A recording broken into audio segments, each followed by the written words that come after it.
This might be the strangest story in the whole Bible. I'm not kidding. It has everything. A famous prophet for hire, a terrified king, and yes, a talking donkey.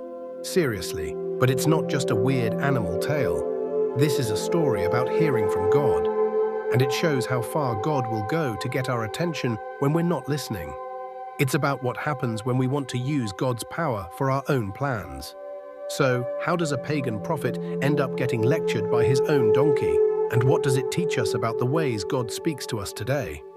Let's find out. The story starts with fear. The nation of Israel is camped right next to a country called Moab. King Balak of Moab is terrified. He's seen Israel win big battles, so he comes up with a plan. If he can't beat them in a fight, maybe he can beat them with a curse. He sends messengers to the most famous prophet he knows, Balaam. The offer is simple. Come and curse these people for me, I'll pay you a lot. Numbers 22:6. They believed Balaam's words had real power. Balaam tells them to stay the night. He says he has to ask the Lord what to do. That's our first clue. This pagan prophet knows the name of the real God, and God gives Balaam a very clear answer. Do not go with them. You must not curse those people, because they are blessed.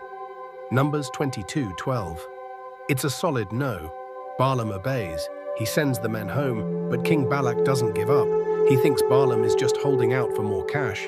So Balak sends more important people, with an even bigger offer. I will reward you greatly. Do whatever you ask. Numbers 22:17. This is Balaam's big mistake. He gives a holy-sounding speech. Even if Balak gave me a house full of silver and gold, I couldn't do anything against the Lord's command.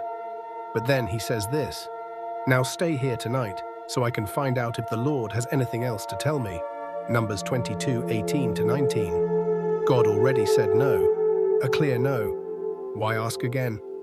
Balaam's heart wants to go.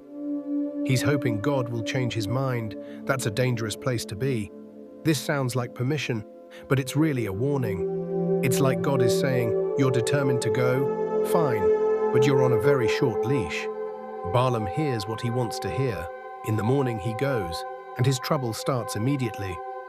But God was very angry when he went. Numbers 22:22.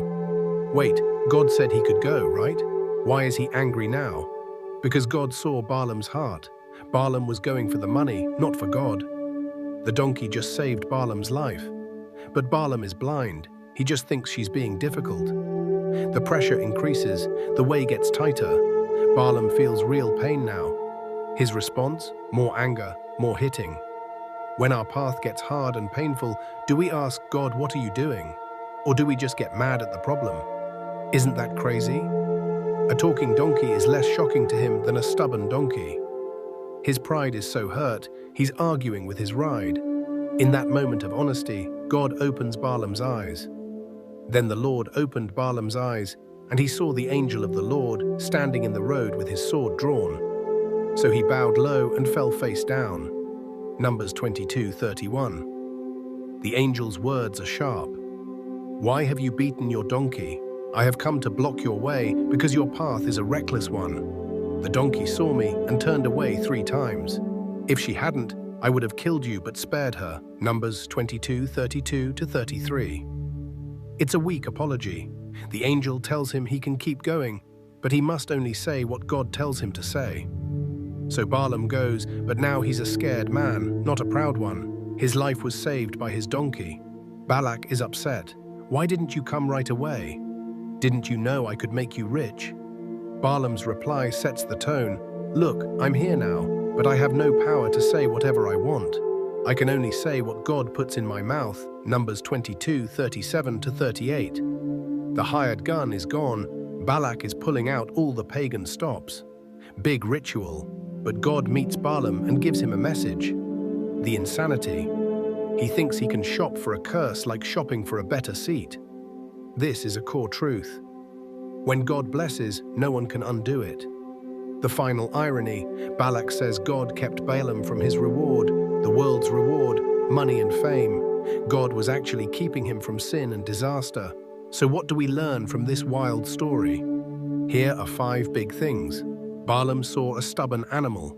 God was sending a life-saving message.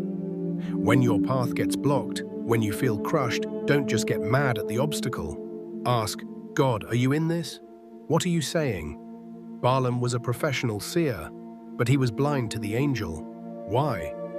Greed and stubbornness clouded his vision. What do we want so badly that it's making us ignore God's warnings? God's first no was his best will. Balaam pushed. God's okay go was permission, not approval. It led him straight into opposition. Sometimes God lets us have our way, and it becomes our punishment. Here's the tragic end. Balaam obeyed. He said the words, but his heart never changed. Later, he gave Balak evil advice to trap Israel in sin. The New Testament warns about people who, like Balaam, love money and lead others astray. 2 Peter 2:15-21, Jude 1:11. This is the main point. No amount of money, no powerful person, no curse can undo what God has decided to bless. Our job isn't to get God to bless our plans, it's to find the plans He's already blessing and join in. In the end, the most reliable voice in the story wasn't the expensive prophet. It was the humble donkey. She saw the truth and acted on it, even when it cost her. God still speaks, often not in the dramatic or expensive ways, but in the persistent, inconvenient stuff. The friend who tells you a hard truth, the opportunity that falls through, that feeling that a path is wrong, even if it looks good. That angel with the sword, he wasn't just blocking Balaam, he was saving him. God was protecting him from his own terrible choices. What's that thing that keeps blocking your way? That persistent problem you keep fighting against? That little voice of conscience you keep ignoring?